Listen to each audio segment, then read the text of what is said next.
In this video I'll be changing the head gasket and belts on my 97 Audi A6 with a 2.5 liter 5-cylinder diesel engine, which has been a reliable daily driver for the past 2 years of ownership and roughly 50,000 kilometers of abuse. Anyway, recently it started consuming coolant slowly, plus for my entire ownership I had no idea when the belts have been changed. So since I have a longer road trip coming up, I'll be taking care of that, have no special tools for the job, I'll be doing it the getaway.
Before taking off the timing belt, it is good practice to turn the engine into the top dead center position.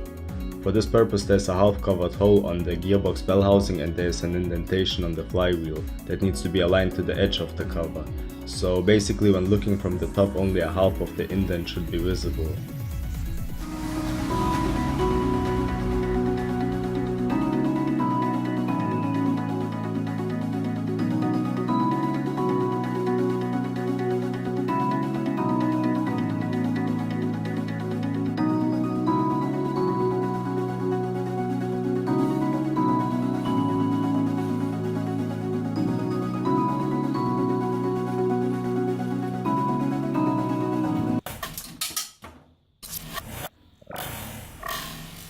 That may or may not be the reason why people suggest to disconnect the battery.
Bending a cheap wrench into this kind of S-shape made accessing those high pressure fuel line bolts way easier.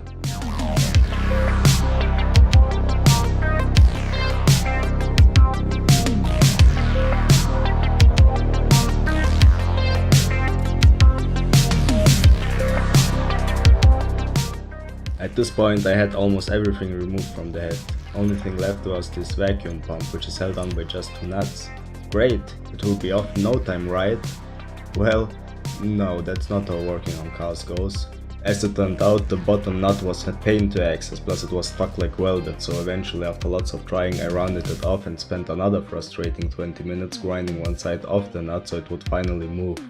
In hindsight, buying a cheap box wrench and bending it into some shape to access the nut would probably have saved a lot of frustration.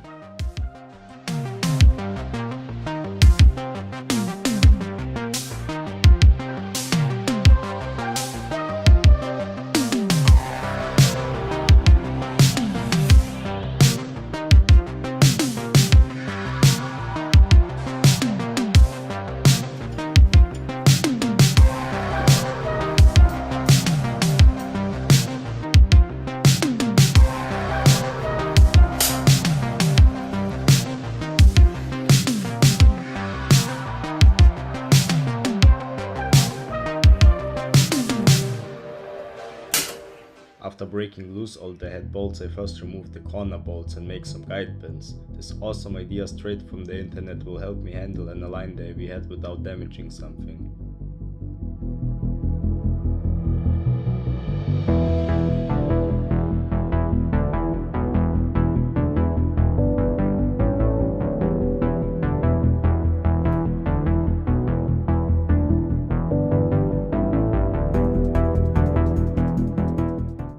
Okay, so before reassembly, let's take a quick look inside my 350,000 km engine. To make it quick, it's not pretty. There's very little evidence left that a cross-hatching pattern may have existed at some point, and there are also deep vertical scratches. Anyway, this engine still fires up at minus 20 degrees C and the oil consumption is bearable, so this won't concern me right now. Also, judging by the discoloration of the metal and the carbon buildup in this coolant passage, this seems to have been the leak spot. So first things first, what are those? What else?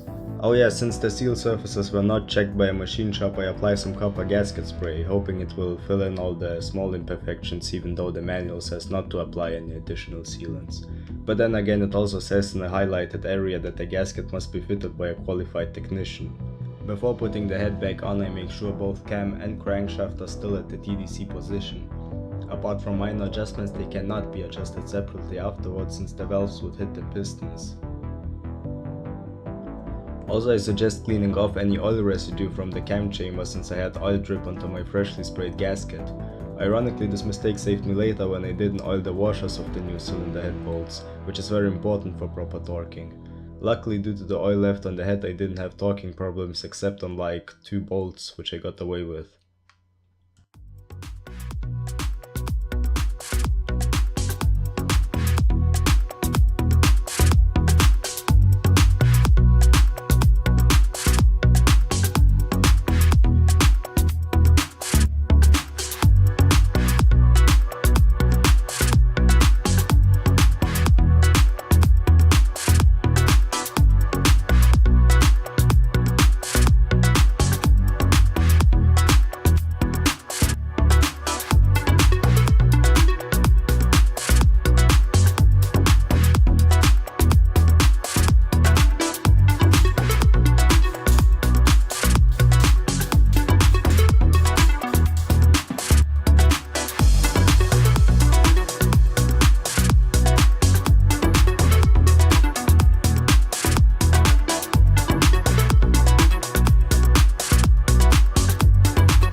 After I finally had the exhaust manifold mounted, I realized that I've put some of the exhaust port gaskets in upside down. See me here slowly realize that.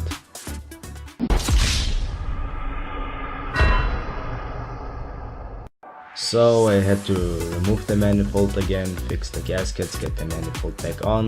Nothing else I would rather do at 4 o'clock in the morning. When mistakes like this start to happen, it's probably time to go to bed.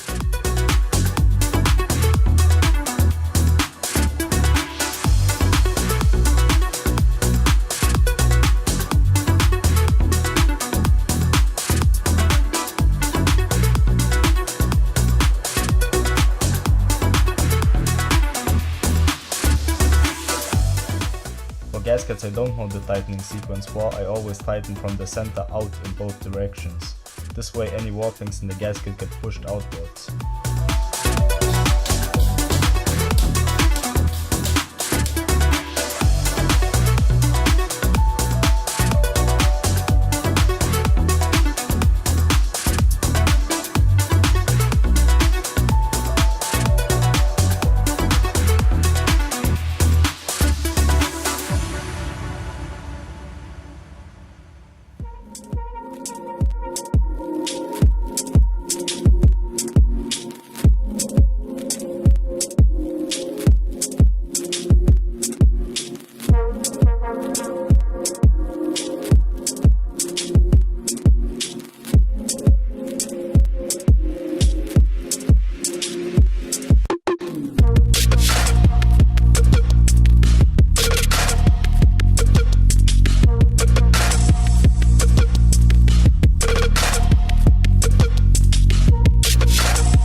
Now with the new belt on, I just loosely tighten the camshaft gear.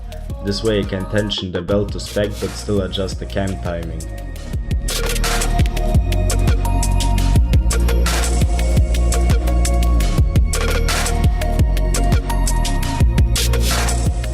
To put the camshaft in the exact TDC position, the slot on the fuel pump side has to be parallel to the valve cover sealing surface. Usually one would use a purpose-made aligning ruler for that. Since I don't have it, I use a phone on a tri-square to measure the angle of the seal surface and then the slot angle. Once they match, I carefully tighten the gear, double check the angles, turn the crankshaft over twice, check if the belt tension is still good, and finally check the angles again. This ghetto method did actually work surprisingly well. Not that I would necessarily recommend it, but if I would use this method again, which I probably will, I would definitely download an app that gives more resolution for better precision, since I had to guess the decimal this time by tilting left and right.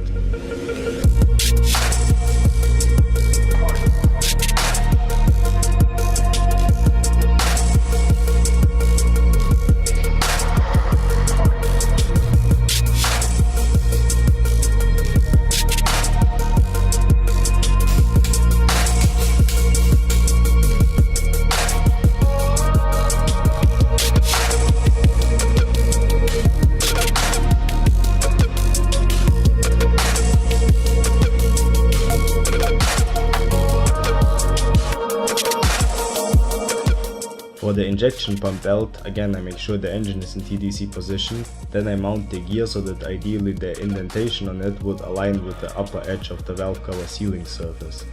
Next I make sure that those three markers on the pump align. While this is not a precise way to set the right injection timing, it's good enough to get the engine started. From there it's way easier to tune the timing with a computer. Now I put on the belt and tighten the tensioner. Unlike the first belt, there is no tension indicator here, so I tighten it by feel just enough so it sticks to the guide bearings. Now with the belt sorted, I can reattach the fuel hard lines to the pump just by hand so I can bleed them. First I used this garbage bag to flush out any dust that may have collected while they were off. Next I crank with the lines in place but without tightening the bolt on the injector side. It's very important to bleed off any air. These fuel systems operate at extremely high pressures, therefore these injectors rely on diesel to lubricate them. Any larger amount of air could destroy them instantly.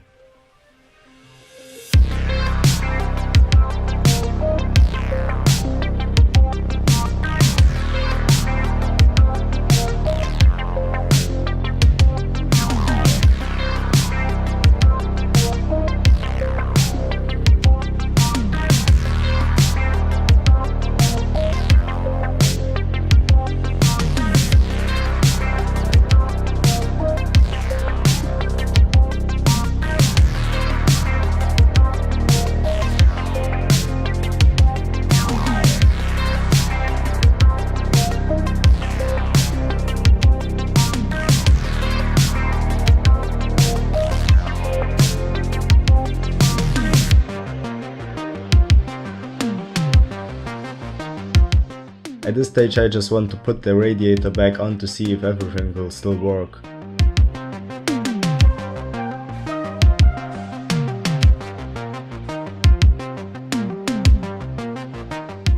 The thermostat gets removed for now to flush out the cooling system. Then I reattach the hoses and fill it up. Just like that it was ready for the first start attempt. Which, well, it didn't start. So whenever there's a no start issue, there are 4 things to check. Does the engine have air, fuel, compression and the right injection timing? And I knew that my injection timing was way advanced before taking the engine apart. This is so because as these mechanical fuel injection systems age, they tend to delay the injection. So in an ideal world one would rebuild or even replace the injectors and probably even the pump. Back on Earth though, we just advanced the injection to compensate for the delay and be happy to have fixed it for free. Clearly this is not endorsing engine longevity or the best possible efficiency, but it's not gonna kill it fast either, and my fuel consumption is lower than the one specified by Audi. So I loosen up the gear at the camshaft and turn it just a little bit forward in order to advance the injection. Turning this gear by even 1 degree already is a significant change, so I move it as little as possible, tighten it up, try to start it again and repeat until it finally fired up after several cranks.